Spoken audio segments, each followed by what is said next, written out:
বনি ইসরায়েলের আল্লাহর বান্দা জীবনে এমন কোন গুনাহ নাই বান্দা করে নাই। তার জীবনের সর্ব অবস্থায় গুনাহ গুনাহ আর গুনাহ আর গুনাহ। সে গুনাহ করতে করতে এমন গুনাহ করেছে, তখন সে পর্যায়ে তার জীবনের শেষ পর্যায়ে তার অন্তরে আল্লাহর ভয় ঢুকে পড়ছে। তার সন্তানদেরকে ডাকে, ও আমার সন্তানের দল,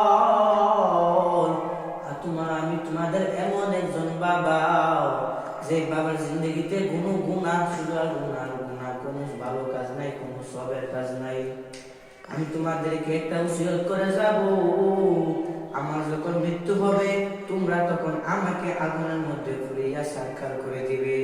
আমাকে আগুনের মধ্যে পুড়িয়া সারখার করিয়া ওই ছাইগুলা আকাশের মধ্যে ঘুরাইয়া দিবে। ওই সন্তানদেরকে বলে, আর সন্তানরা তো অবাক হয়ে যায়, ও বাবা